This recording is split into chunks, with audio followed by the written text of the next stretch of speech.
estudantes! Eu sou a professora Andressa. E eu sou a professora Júlia. E hoje estaremos juntas dando a aula de robótica educacional. Sejam todos muito bem-vindos. Então, para iniciarmos a nossa aula hoje, nós iremos fazer uma revisão, uma retomada de atividades, de montagens e de várias coisas que nós vimos dentro da robótica educacional. E para iniciarmos, onde estão os robôs na sociedade?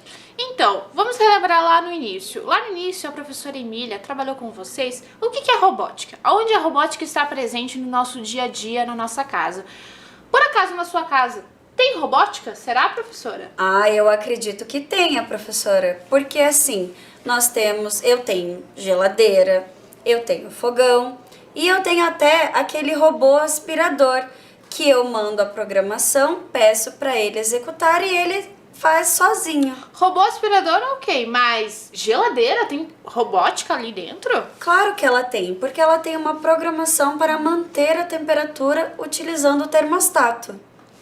Entendi. Então, nós temos a robótica inserida dentro da nossa casa, mas ao sair de casa também acredito que sim, porque ao passar por semáforos, radares, a lombada eletrônica também existe uma programação. Você não concorda? Exatamente, porque assim, quando saímos na rua, já observamos que os semáforos, quando pegamos uma via muito longa, os semáforos eles estão programados para abrir juntamente com outros para que não haja tanto tráfego. E também em relação aos radares, eu não sei se você está sabendo, mas agora a novidade é que o radar, se o limite da via é 50 e a pessoa reduz, tranquilamente ela não levará uma multa. Mas no decorrer da via, se ela já tiver passado pelo radar e ir acima do limite da velocidade, esse radar consegue, professora, ver até onde a pessoa foi e a velocidade que ela atingiu. E sabe mais ainda, algo inovador que eu achei dos radares foi o seguinte, que além de eles pegarem a questão da velocidade, o excesso da velocidade, aplicar essa multa, eles conseguem identificar a placa do carro e ver se o carro está com alguma multa em atraso, em decorrência de alguma outra intercorrência ali do trânsito. Então, além dele enviar um boletim com uma notificação daquela multa de excesso de velocidade, ele vai estar notificando também se aquele carro está com multas em atraso. Então vai receber uma carta com 2 notificações, que não é legal. Mas nós vemos que a tecnologia e a programação está muito avançada, não é mesmo? E está em constante desenvolvimento, né? Isso mesmo. E agora nós iremos conferir um vídeo sobre automação industrial.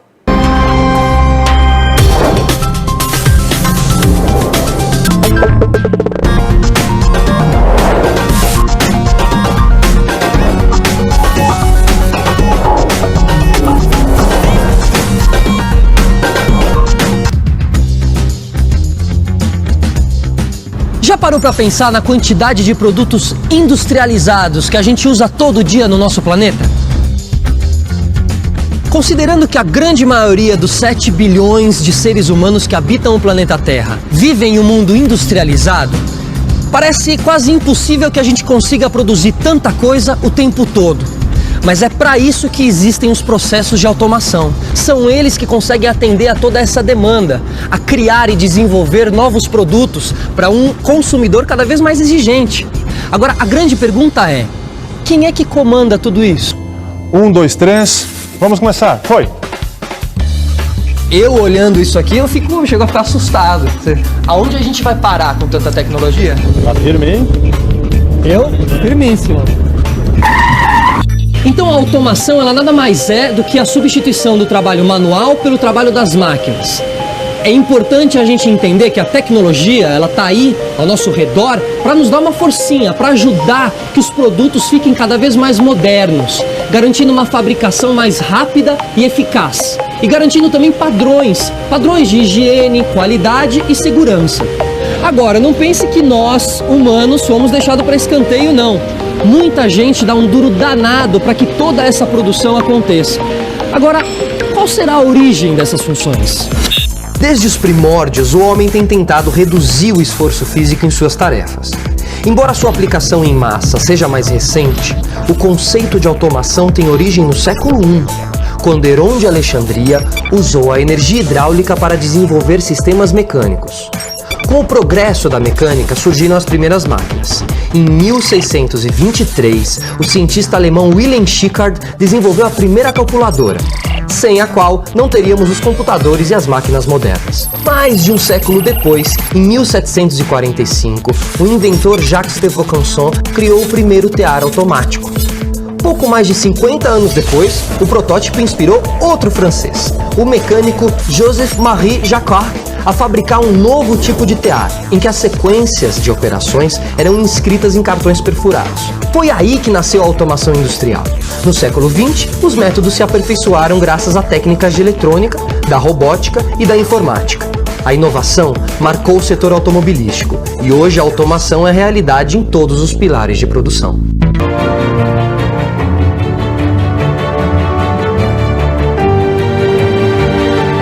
Vocês viram que é interessante o vídeo? Porque o vídeo mostra exatamente, porque no decorrer das nossas aulas nós trouxemos essa montagem desse braço robótico e que ali nas imagens e no vídeo foi mostrado também a garra ali, o robô, e dentro da indústria automobilística é uma das possibilidades o robô na indústria. Então ele executando ali, pegando por exemplo uma porta, fixando no carro, no vidro, e utiliza a robótica, lógico, de uma forma muito mais avançada, com programações, diferentes tipos de programações, mas nós vemos que a robótica ela está inserida não só na nossa casa, mas também na indústria, como vimos nas nossas aulas, no hospital, e na escola, na secretaria, por exemplo, quando a secretária está catalogando ali a matrícula, as fichas dos estudantes, e ela está presente em todos os lugares, essa programação. Mas nós vamos ver que a robótica ela está vinculada a duas frentes. Quais frentes será que são essas, professora? Vocês se lembram quais são? Então nós temos a montagem e a programação.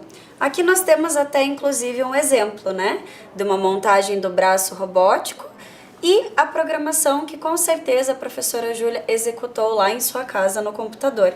E uma não pode existir sem a outra, não é isso? Isso mesmo, porque eu só tenho só montagem, é como se fosse o brinquedo de montar peças. Mas ao passar a programação para o meu robô, que no caso aqui é o braço robótico, ele vai estar executando comandos de pegar com a garra, soltar em algum outro lugar. E para isso que serve a programação. Uma está vinculada à outra, conforme a imagem que vocês estão vendo aí. O robô está conectado com cabos no computador para que ele consiga transmitir o computador a programação, porque senão o robô ele não vai executar nenhum comando, não vai caminhar, não vai andar. Então ele precisa dessa programação. Uma está extremamente relacionada com a outra. E agora, dando continuidade, nós iremos ver um pouquinho sobre robótica educacional. Então nós temos dois tipos aqui, a robótica com kit estruturados e a robótica com outros materiais. Você sabe quais são esses outros materiais?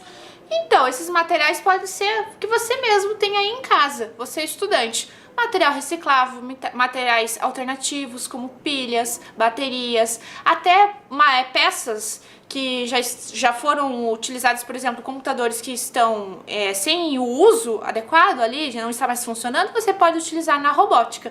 Então esses materiais alternativos, esses outros materiais são esses, mas nossas escolas existem os kits de robótica que elas possuem. Por exemplo, do 6º ao 9º ano, existe o kit EV3, que é para robótica de alta performance. São algumas escolas que possuem, que participam.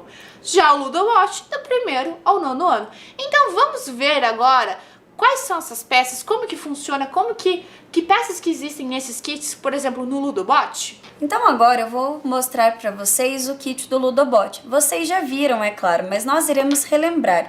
Vejam aí na tela, ali nós temos exemplos de montagens do Ludobot, tanto do passarinho, e agora eu vou mostrar para vocês as peças. Então olhem só, aqui nós temos a tampa, e aqui nós temos o cérebro. O cérebro é onde vai todos os conectores, os cabos, que vai emitir aqui a programação. Já nesta peça aqui, eu tenho o corpo do Ludobot, ou seja, o motor. Aqui eu também tenho uma rodinha e aqui os sensores do corpo do Ludobot. Essa peça aqui encaixa nesta aqui. Aqui nós temos alguns sensores que são utilizados dentro do Ludobot, junto com o Ludobot. E aqui eu tenho algumas pecinhas, então aqui eu tenho o conector, os cabos, outros conectores, temos também a roda e esse cabo aqui, ele serve tanto para carregar o Ludobot como também para passar a programação do computador ou do tablet ou do dispositivo que a pessoa conseguir realizar esta programação. Aqui nós temos também aqui a viga, observem ali, ó, nós temos todos esse detalhamento, o conector, o eixo, a roda e a engrenagem. E para mostrar para vocês agora um pouco mais sobre esses kits de robótica, a professora Júlia irá mostrar sobre o kit EV3. Então, aqui nós temos o kit EV3, que vocês já viram durante as aulas, as montagens, mas eu vou mostrar no detalhe aqui para vocês as peças. Então nós temos aqui, ó, diversas peças. Nós temos a engrenagem, as rodas, que vão fazer parte aqui dos elementos das minhas montagens. Nem sempre eu vou utilizar todas as peças. Perceba que eu tenho uma quantidade muito maior de peças, porque justamente o EV3, ele faz parte do conjunto dos torneios e da UBR de robótica de alta performance, ou seja, são robôs mais robustos.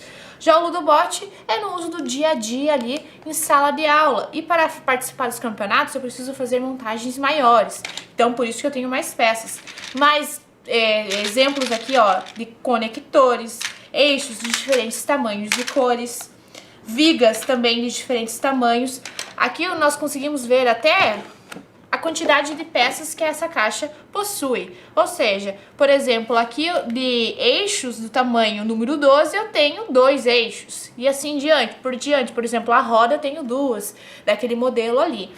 Então, vocês percebam também que existe uma organização aqui nessa caixa. Por quê? Porque no dia, por exemplo, lá do torneio do campeonato de robótica, na UBR, eu preciso fazer uma montagem de um robô, certo? Mas eu não tenho tempo de ficar procurando a peça.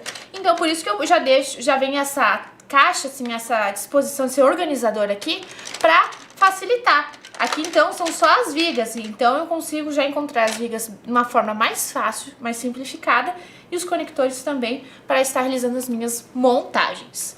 Mas vocês perceberam que aqui nessa caixa existem outras peças, outros materiais? Vamos ver então aqui o que eu tenho? Eu tenho motores, vários motores. Diferente lá do Ludobot, que era um motor só, aqui olha só, tenho vários. Vários sensores, sensor aqui de luz, de presença, tem o sensor de toque também. Tem os cabos, diferentes cabos, vejam aqui, eu vou abrir para vocês esse pacotinho e percebam, nossa, mas existem várias entradas? Sim, existem várias entradas. E vocês vão ver agora que esses cabos aqui são de diferentes tamanhos. Por quê?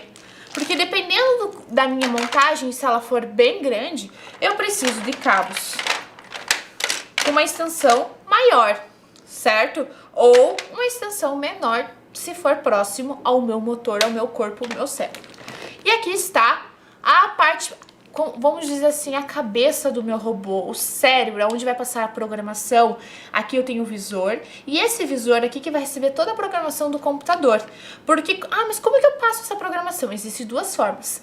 Um termo que nós já aprendemos que é o Bluetooth, que é quando eu conecto por sinal, faço pareamento com o meu computador e vou passar a programação para aqui. Só que eu tenho a opção também por cabo. Eu posso estar conectando, vou já mostrar aqui para vocês, além de carregar, posso estar passando, aqui ó, tem um outro cabo, ele está aqui, ó, e posso estar passando a programação. E essa programação vai, da mesma forma que por sinal, por pareamento, vai estar sendo transmitida. E aqui eu posso salvar várias programações, vários projetos, e eu fico selecionando, procurando qual o projeto que eu quero para estar executando. Percebo que eu tenho várias entradas aqui. Além dessas entradas dos conectores, que eu posso estar encaixando alguma peça, eu posso estar encaixando também aqui, ó, um USB, um cartão de memória. Aqui também tem saída de áudio, porque o meu robô pode estar executando alguma fala, ou uma música. E aqui atrás também outras entradas para conectores. Percebam que aqui, ó, eu posso encaixar também para estar realizando a minha montagem. E aqui que fica a parte da bateria. Eu posso estar colocando pilha ou conectando esse cabo nessa frente aqui, que vai carregar o meu robô para ele ter uma carga ali que conseguir executar a programação adequada. Então vejo que são várias peças, vários materiais que essa caixa tem. Aqui, ó, tem até aqui uma roda para simbolizar aqui o pneuzinho ali do meu robô. E para cada programação, cada montagem, são peças diferenciadas que eu vou utilizar. E observem ali na tela, nós temos então o kit V3, a caixa verde e a caixa vermelha também. Inclusive a caixa vermelha, ela vem com peças motorizadas. E agora nós vamos falar de um outro conceito que nós trabalhamos nas aulas de robótica, o pensamento computacional. Vamos ver então, observem ali na tela. Então, o pensamento computacional, ele tem 4 pilares. Vamos acompanhar ali, nós temos a decomposição, reconhecimento de padrões, abstração e algoritmos. Nós vamos ver agora o primeiro, que é a decomposição. A decomposição nada mais é, relembrando lá as aulas do pensamento computacional, que é dividir o todo em partes iguais. Então, por exemplo, eu trouxe aqui para vocês novamente esse jogo aqui que é de bloquinhos de madeira, que são, nada mais são, né, que bloquinhos iguais. E qual eu tentar retirar uma peça, a ideia é que a torre não caia. Então vamos fazer o teste para ver se a gente consegue. Vamos ver quem que vai derrubar. Você vai retirar uma?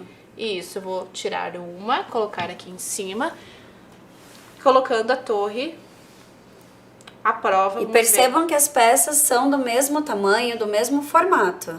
Isso mesmo. Vamos tirar mais uma peça. Eu acho que quem vai derrubar aqui, ó. Será não que... sou eu, hein? Vamos ver aqui, ó. Olha só, nossa torre tá difícil agora, hein? Meu Senhor do céu, o que será que vai... Vamos ver, olha só. E agora? Ai, que responsabilidade, hein?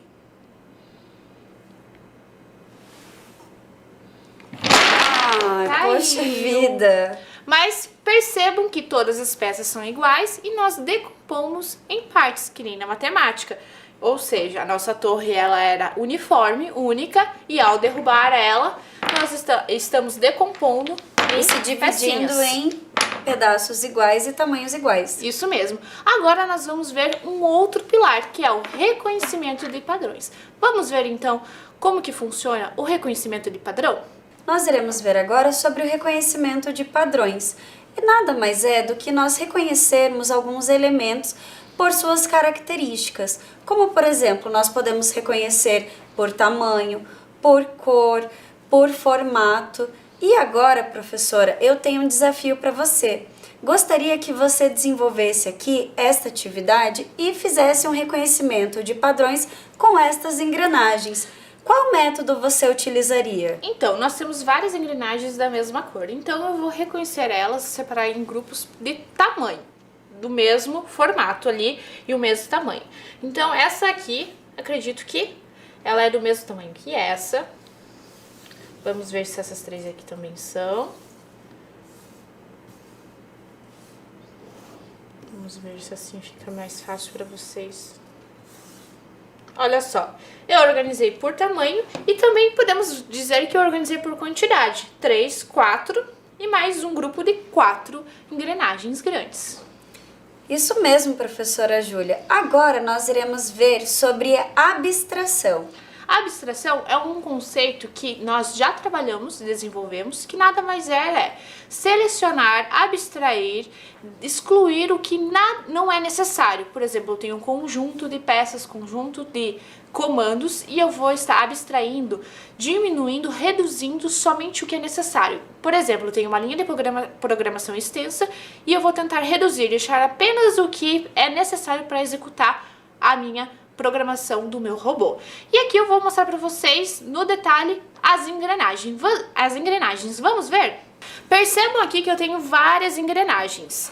E engrenagens do tamanho grande, tamanho pequeno, médio, né, menor ainda que essa amarela, que ela é bem pequena, e de cores diferentes, laranja, preta, cinza, um cinza mais escuro. E eu vou passar, como que eu vou fazer essa abstração? Eu vou passar algumas dicas e a professora Andressa, ela vai abstrair até lá ficar com apenas uma única engrenagem, aquela que eu escolhi.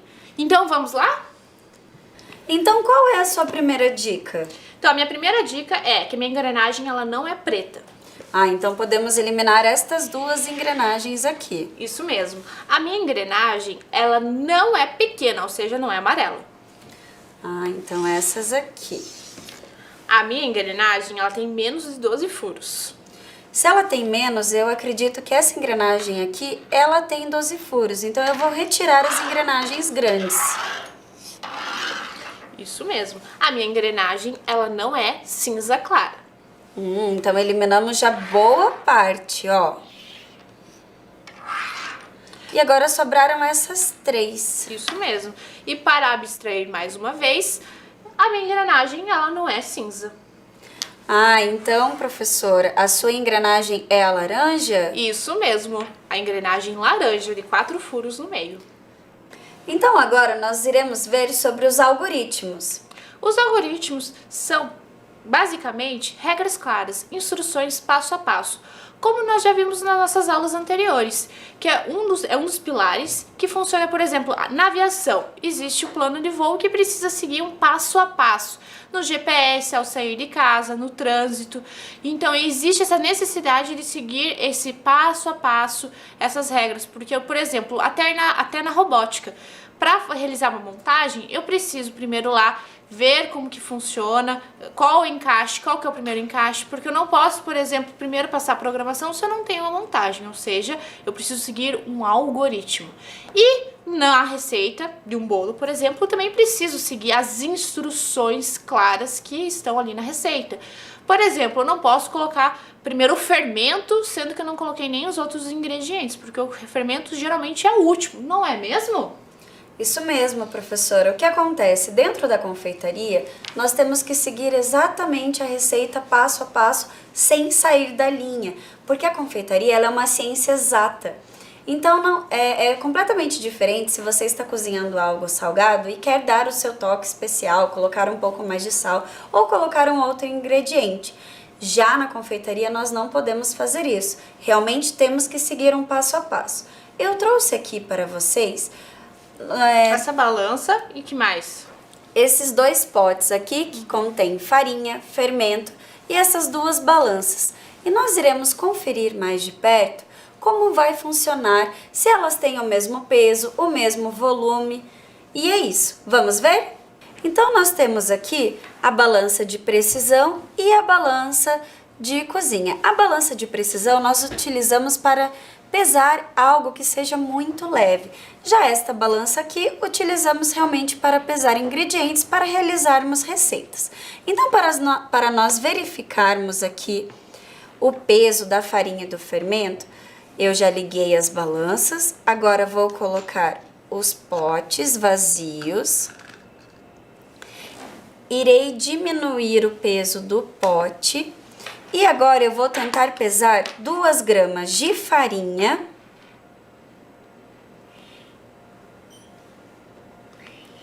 e 2 gramas de fermento. E nós iremos comparar se tem mais, se tem menos. Vamos ver. Então agora que nós já pesamos e já igualamos o peso, nós vamos verificar aqui. Gostaria que vocês observassem qual desses ingredientes possui mais massa, apesar deles terem o mesmo peso? Isso mesmo, a farinha. Olha só, a gente pode observar aqui que tem muito mais do que o fermento, mesmo eles pesando a mesma quantidade, que é 2 gramas. Então, por isso, nós devemos seguir corretamente as receitas. Então, por isso, precisamos seguir os algoritmos. Então, agora, dando continuidade à nossa aula, nós iremos ver um pouco sobre programação. Programação são computadores que funcionam seguindo um grupo de instruções que chamamos de programa. E nós temos diversas linguagens de programações.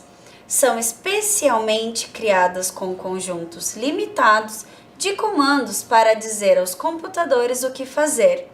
Isso mesmo, existem vários tipos de programação, por códigos, por setas, por blocos, que mais? Existem diversos, certo, professora? E hoje nós vamos conhecer relembrar, na verdade, alguns tipos de programação, e uma delas nós vamos fazer aqui na sequência, que é por setas. Mas antes disso, nós vamos ver um vídeo, e esse vídeo vai mostrar as diferentes formas de programações que existem no nosso dia a dia.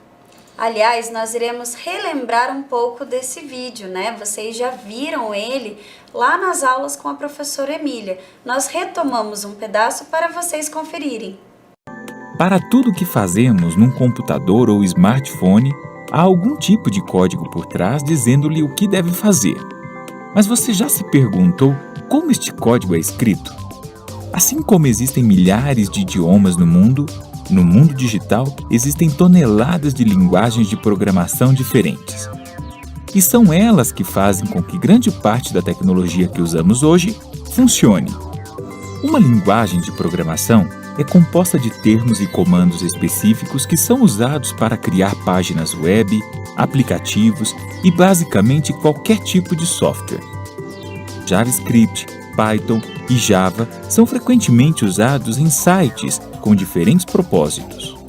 C++ é usado em muitos lugares para fazer coisas como programas para desktop, jogos, servidores web, entre outros. Também existe HTML e CSS, e ainda que estas não sejam tecnicamente linguagens de programação, são usadas para criar a estrutura e a aparência de quase todos os sites. Estas são apenas algumas das linguagens mais populares, mas existem muitas outras. Isso ocorre porque cada uma funciona de forma diferente. Para entendermos isso, vejamos um exemplo. Existem muitos tipos de veículos no mundo, e a maioria pode transportá-lo de um ponto A para um ponto B, mas sua escolha depende de várias coisas. Alguns são mais rápidos, já outros exigem mais habilidade ou treinamento para serem dirigidos. Em certos casos, um veículo pode funcionar melhor que outro, como quando se trata de levar objetos pesados, por exemplo. De um modo geral, todos os meios de transporte podem realizar essas tarefas, mas tudo depende do que você preferir. Essas características também são aplicadas às linguagens de programação. Por exemplo, um desenvolvedor web pode escolher JavaScript porque funciona melhor com HTML, enquanto um criador de videogame pode preferir C++ porque pode processar gráficos mais complexos. Sem as linguagens de programação, grande parte da tecnologia que usamos todos os dias seria inútil, porque simplesmente elas são as bases de todos os nossos softwares. GCF Global, criando oportunidades para uma vida melhor. Então, agora, vocês viram que interessante o vídeo? Ele mostrou, então, diferentes formas de programação que existem no nosso dia a dia, os analistas de sistemas que cuidam toda essa parte do gerenciamento dos computadores, programas, plataformas, e agora nós vamos ver uma programação que também existe por setas. Nós temos várias setas aqui, lembrando sempre que para iniciar essas programações por setas, nós precisamos um comando de iniciar, que é a bandeirinha verde. E eu vou propor um desafio aqui para a professora Andressa, que é o seguinte: nós vamos tentar, nós temos alguns avatares aqui, o meu e dela, tentar saindo lá daquele primeiro quadrado, chegar até o robô e ver qual é o menor caminho percorrido pelo avatar. E para isso nós temos várias setas de seguir em frente, direita e esquerda, e vamos utilizar alguma delas da melhor forma possível para tentar identificar qual é o menor percurso executado. Então eu posso começar? Vamos lá, hein?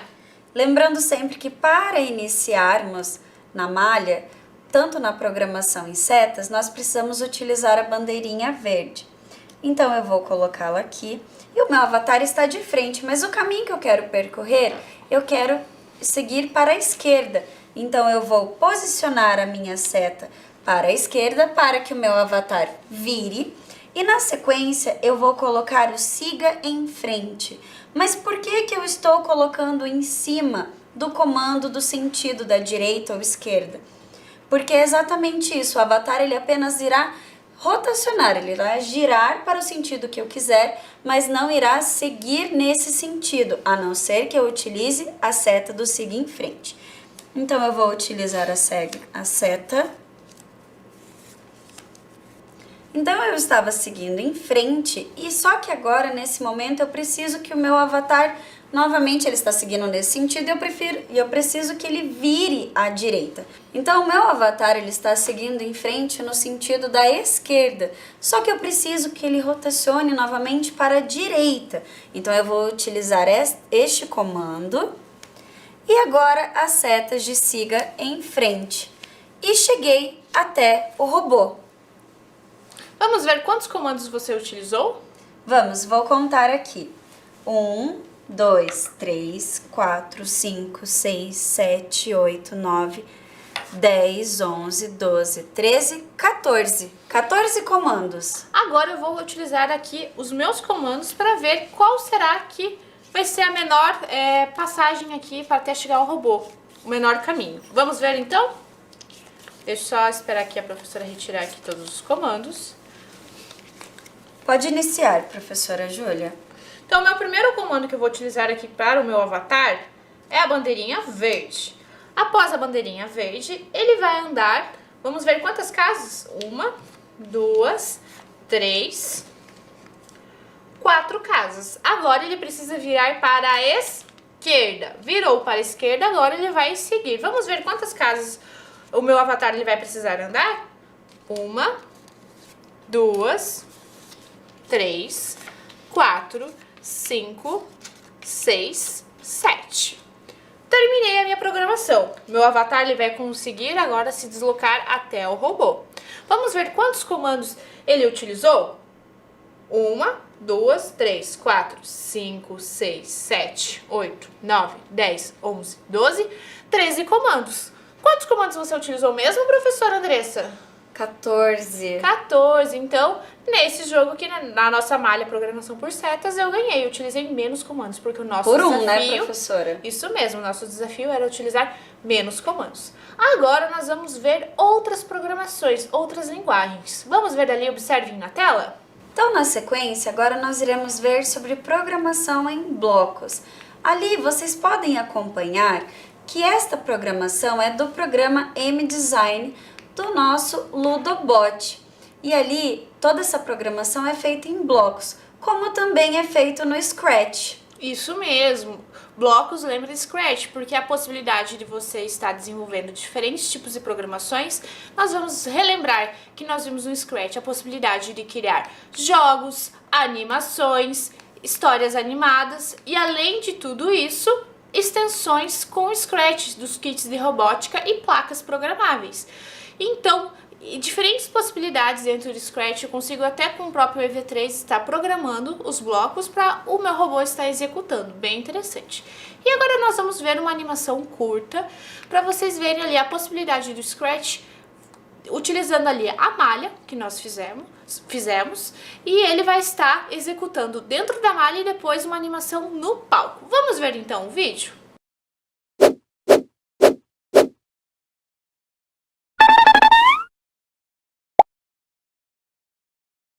Olá, eu sou o Scratch.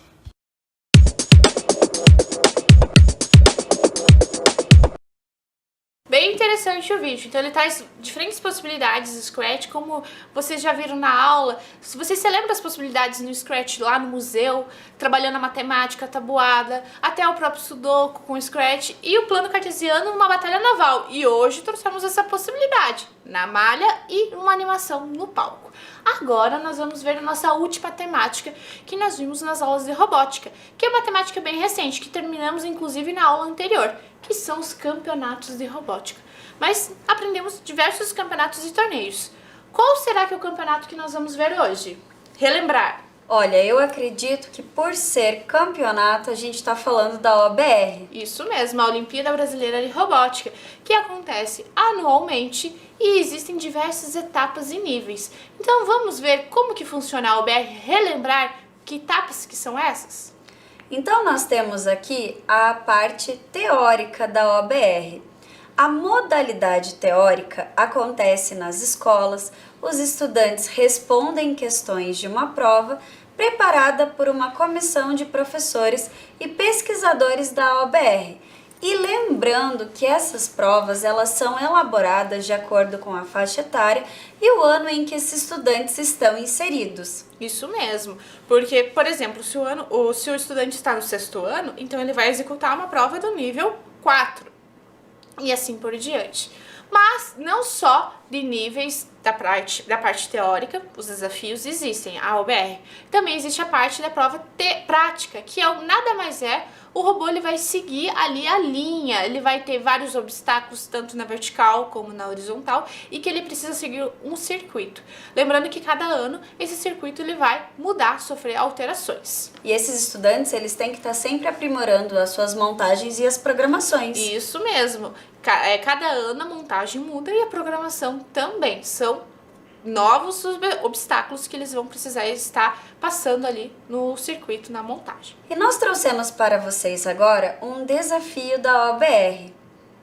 Esse desafio é muito interessante. Observem ali na tela. A robô Kate possui um código secreto de 3 algarismos distintos, diferentes de 0, para acessar seus dados pessoais. Como forma de segurança, Kate escreveu algumas informações para recuperar o código caso esquecesse.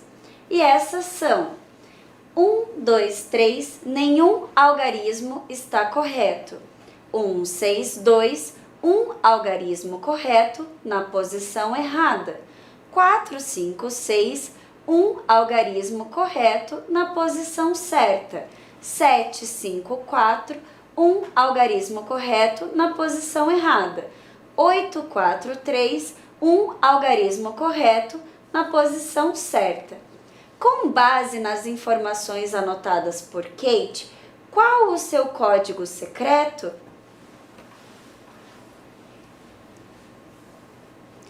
Então vamos analisar. Professora Júlia, gostaria que você me ajudasse a decifrar esse desafio. Então vamos lá. Vamos ver ali na próxima tela que vamos existir ali os comandos e eu vou estar deletando, excluindo aqueles, abstraindo os comandos incorretos.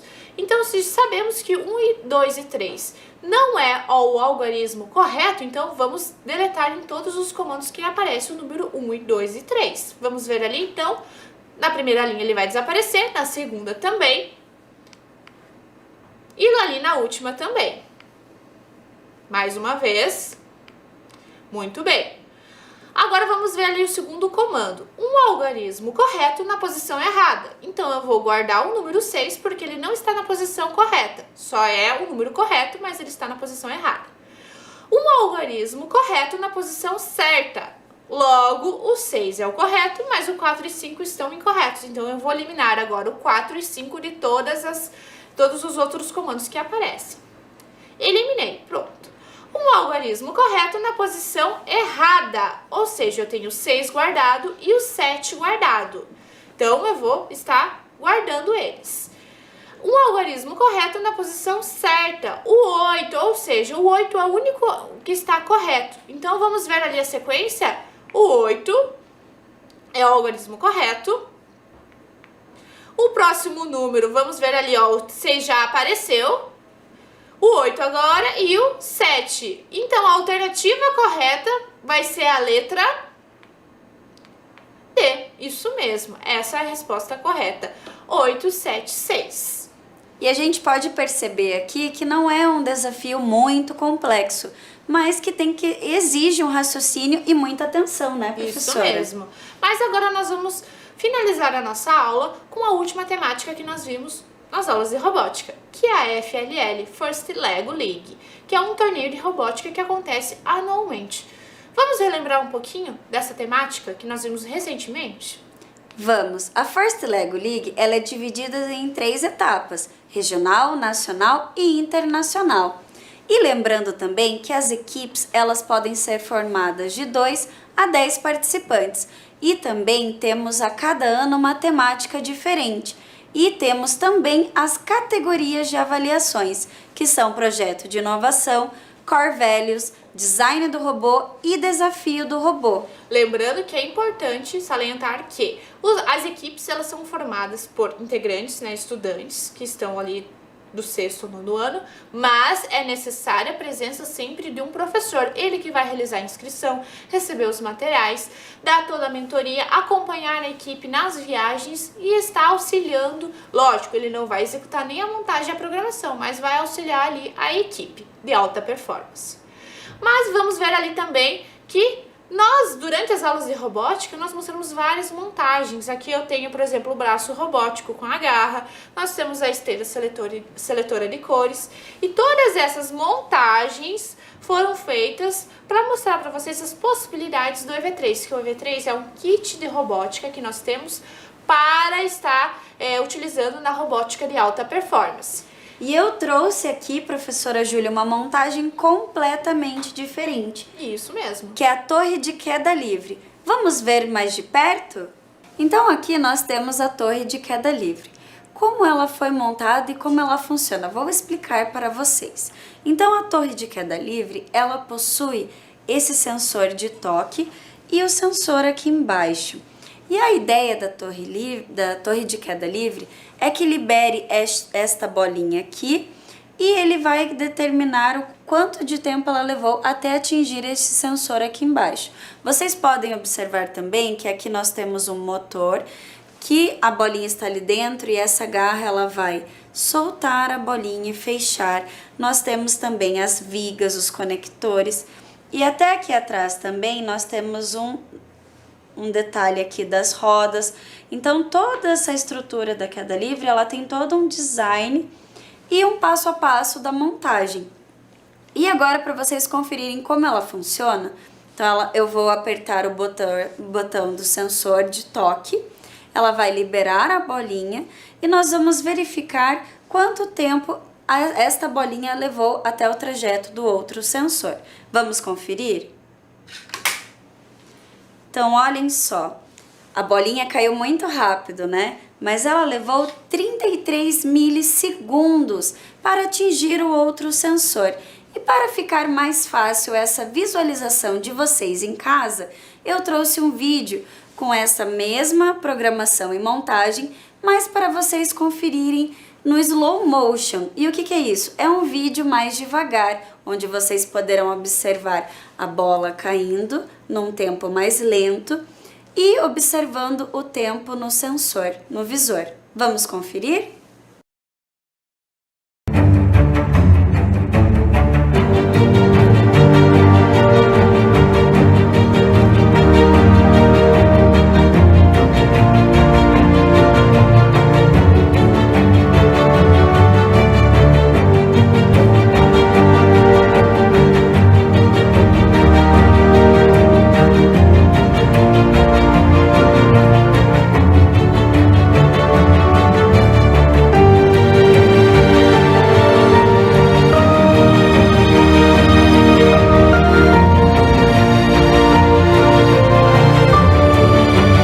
Vocês puderam observar que bacana esse vídeo em slow motion e nós também podemos utilizar a montagem e a programação da queda livre para trabalharmos em física.